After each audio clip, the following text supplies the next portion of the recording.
So here in the European Parliament, today meeting one of the newest of the MEPs, one of the most recent intake, and indeed one of the youngest members of the European Parliament, Madam Lena Schilling from Austria. Yes. And a member of the Green Group. It's a great pleasure to meet you. Thank you so much for the invitation. I hope you're settling in.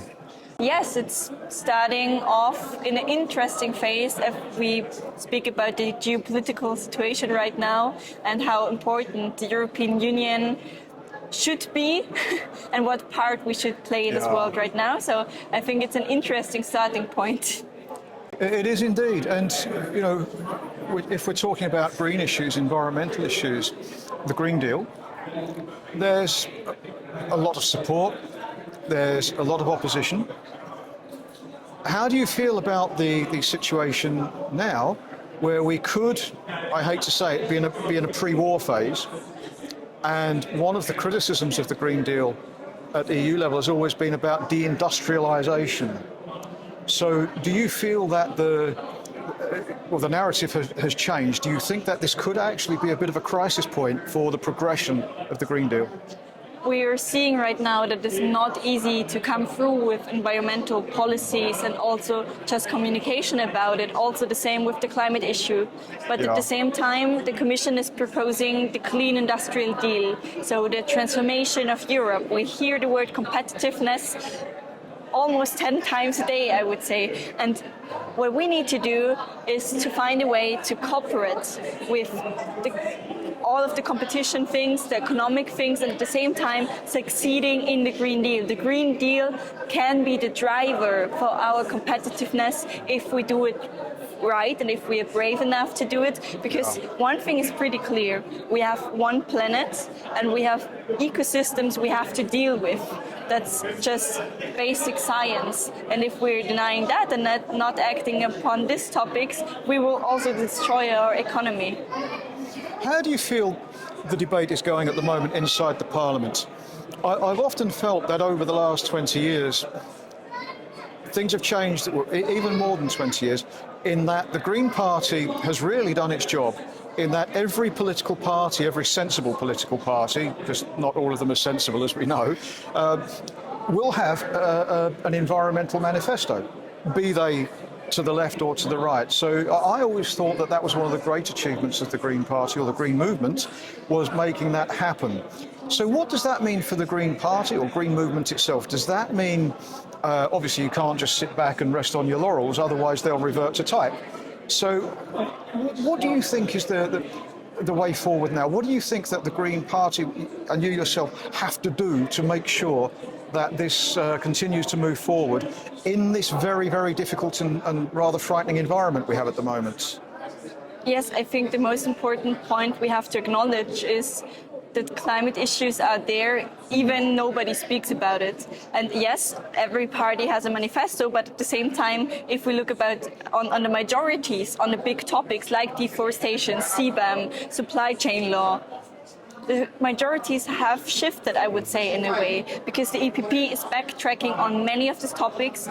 In our committees, I'm a young person really engaged in climate policies, and then you're sitting there and there are so many people denying the human-made climate crisis. So no, it's not that easy. So what we need to do as a Green Group is to stand up, speak up, and show that for this environmental and climate issues, there are people fighting for every millimeter of that, and I will not just let loose, because it's our future, it's the future of our children. And when I think about the future, I want to live in peace, but I also want to have a sustainable future ahead and a living place.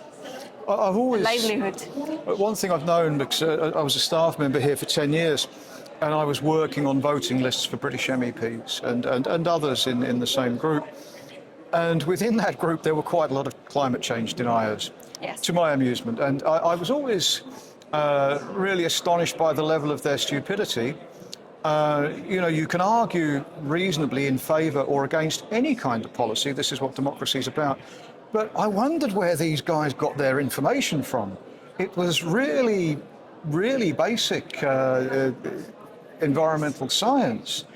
And the stories that I was getting, that I was hearing, and I was aware of some of the very, very big consultancies that were here giving little incentives to certain MEPs who will remain nameless. And this, I won't name the most guilty, but it did happen to be the consultancy for ExxonMobil, and indeed Philip Morris Tobacco. And what a surprise that the climate change deniers also denied that passive smoking was harmful to babies. This is where the hostility towards consultants and lobbyists comes from the Parliament's authorities. Now, you may or may not be aware of the depth of that, but within the actual administration itself, there is a great deal of hostility to these consultants. But how can it be? How can you get over these false narratives, those which are still being expressed by such as Donald Trump and Elon Musk? To also think about the people who are not speaking up the loudest right now in the moment or are not heard. But I started as a climate activist in 2019 with Fridays for Future, and we were in 150 countries, millions of people on the street, and these millions of people are still there, and we need to fight for them with everything we can, because it's not just about this, excuse me, old white guys who are dictators or autocrats or whatever, trying to ruin the future. It's also about the people who will live in the future, and therefore we need to fight, and we need to fight for them and think about every human being who deserves social justice, climate justice, and a life that's worth living it, no? And I think that's just the basic things why you go into politics, and I still defend that. That's right.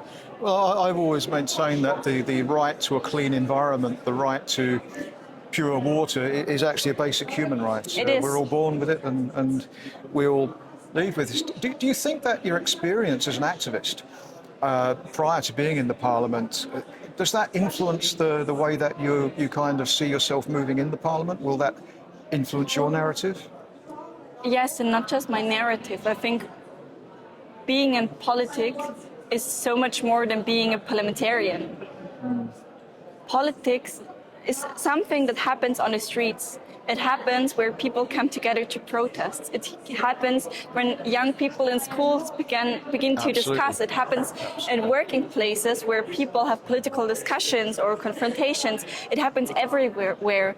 And my sense of thinking about how to shape society, how to shape also the world we are living is, it happens in so many stages. And of course, that's the place where I'm right now, and I will do my best for my mandate. But I also see all the people in NGOs, in the civil society, everywhere else, fighting as hell for this.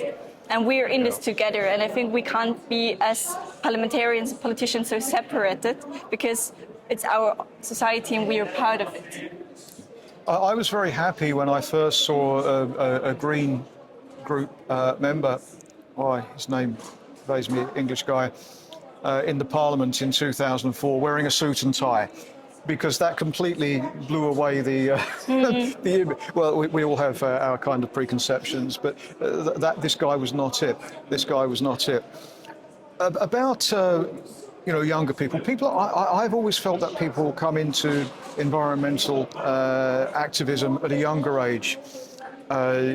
How can you ensure that those people continue to be embraced by them, but also that they come in with the correct understanding and with a realistic idea of where we're going, and how you have to find, where we're going and where we want to be, because everything's about compromise in politics. How can we help young people to understand this? I think the first point is starting to understand why so many young people are engaged with environmental issues. And there are many things to understand about that, but one point is just think back, and it's very personal, but when you're reading to children or to siblings, whoever, one of these children books, there are these basic messages in there, and it's like respect each other, respect the nature, be kind to animals, be kind to each other. It's just the basic values we want our children to embrace. And then young kids grow up and see in this world the destruction. They are seeing that the world is not working like the values their parents try to teach them. And there is a breaking point, and I think that's the reason why so many young people are engaged in environmental movements, because we are thinking like, okay, that are our values, that's what we're fighting for, and that's what we're going to defend. And this position is strong, and this position is pure, and it's important to have. And from there, we need to find ways to get into the political discussion. And at this point, there's a question how to get from the understanding of how the world should work and how things should work to how do we fight for that and what can be the compromise. And what's hard is that often compromise means we let another forest go away. We let more people die. We are not thinking about the health consequences. Yeah. So what we need to do is find compromises that at the same time are the least harmful compromises, and therefore we need both sides to move. But I think we need young people to understand that it's good to stand their ground, and at the same time it's about finding the right path. And I would not say I know what the right path is, I'm trying. It keeps changing, I think, in my experience of life, where the correct path Yes. is not, it's never a straight one. It's never a straight one. And on that sort of note, touched upon the current geopolitical situation. If I were arguing against the Green Deal, I would say Europe, Western world is deindustrializing. However, this is not reducing carbon outputs. What we're doing is we're shifting our industry to China and then developing a carbon footprint to bring it to us, because we still have the need. Now, you could then argue, well, we need to mitigate this problem. We need to actually reduce the need, reduce the demand for steel and for coal, etc. But at this particular moment in time, we should be churning out steel like you've never seen before. Yes. We should be producing munitions. We need to be producing tanks, because I would argue that's how we're going to stop the conflict, by being prepared for it. And so are you feeling this, that people are using this potential conflict to derail the Green Deal at political level? I think there are many layers in there. The first thing is we always see an argument used against the Green Deal, and it depends which argument. Sometimes we have the geopolitical situation, sometimes we have the energy prices, where you could argue they kind of are connected to the energy crisis, and the energy crisis is connected with our dependency from Russia, so there are also levels that are connected. But what my point is there are many crises in the moment. We live in such a time, so we need to act upon every one of them and leave no one out, because if we stop acting on the climate crisis and the environmental crisis, we will just fail our economy, and that's pretty sure and clear. And you started with in a moment, we're shifting a lot of our industries away to China. Therefore, we have legislation like CBAM, which is exactly there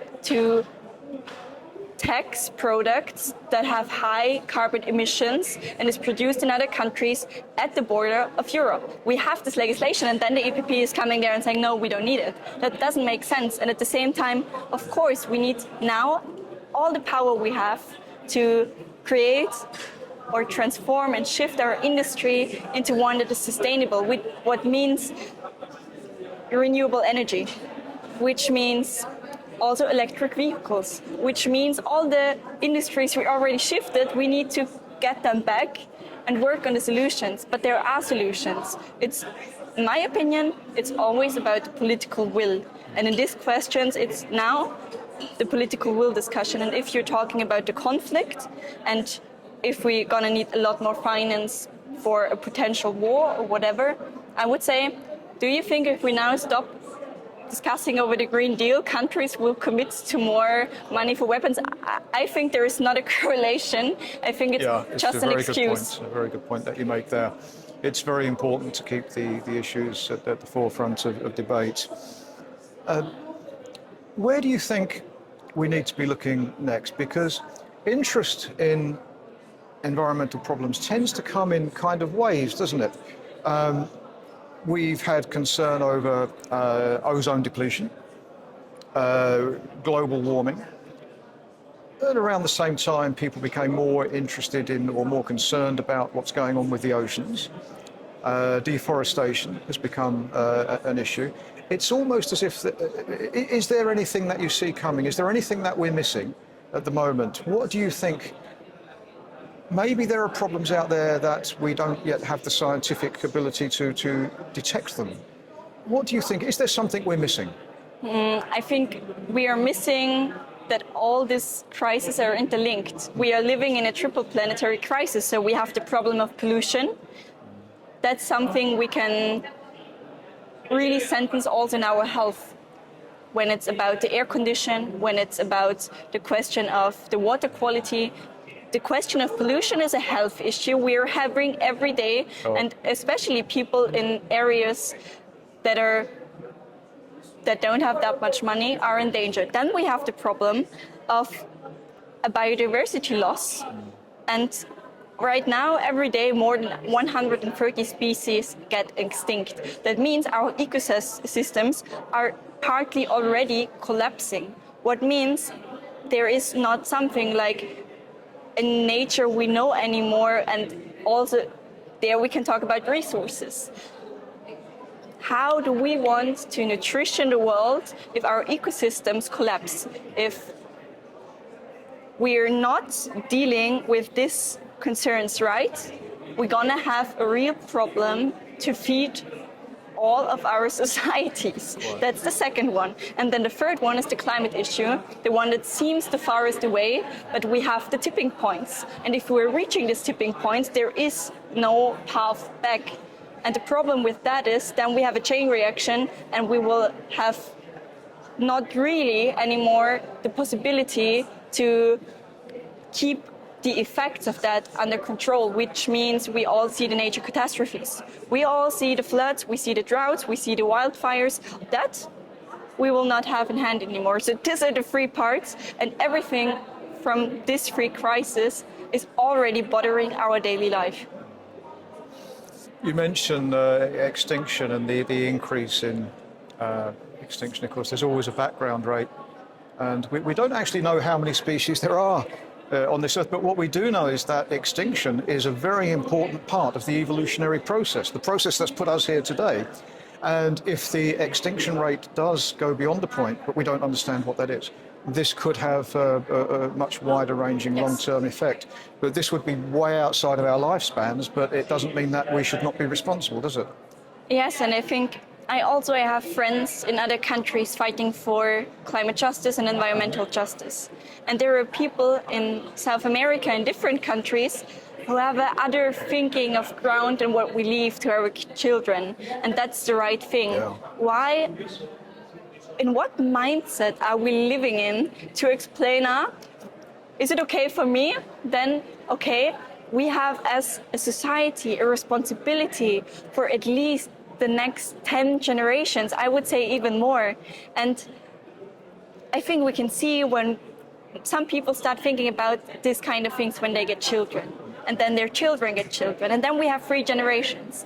And just 2 more, and some of these effects will already be affecting their daily life, but all of the other things are concerning us right now, so it's going to be much worse for the next generations. And of course, and that's something I really believe in, we make politics and we make our decisions, we should make our decisions for humanity and not for short-term goals of profit. We should always keep in mind why we are doing this. And I believe because there is a world with a bit more justice and we need to do our very best. One just a positive I'd like to end on is an example of EU legislation working incredibly well. And that was the EU Bathing Water Directive, which I'm going back probably about 25 years now, that must be. Yeah. The difference that has made to the water is just incredible. And one of the things we were concerned about is after Brexit, we would see British beaches returning to their dreadful state of 20, 30 years ago. And it took less than 2 years for those beaches to become awash with effluent and dead creatures. The water directive, I think, is a real example, a shining example. And if you ever get the chance, have a look at the beaches in Brittany, and then go to the beaches in Cornwall. They're opposite one another. A lot of what you'll see in terms of the rocks and the wildlife are very much the same. In Cornwall, in the south west of England, sterile. It's all gone. All the shellfish are gone, fish are gone. And then you go to Brittany and see how wonderful that is. Yes, and I think the positive messages, and that's why we're doing this job here, legislation is working if we're ready to implement it and be brave enough to take these decisions, because you can see that it really can change the reality. Absolutely. It's been a great pleasure talking Thank you to so you. I know much. you're having a busy time here. It's a lot to do when you first begin here. I've been through this with several groups of MEPs in the past. It's a great pleasure. I wish you the very best of luck. Thank you so much. And we'll keep in touch. Yes. And I look forward to reading about your achievements here. Hope so.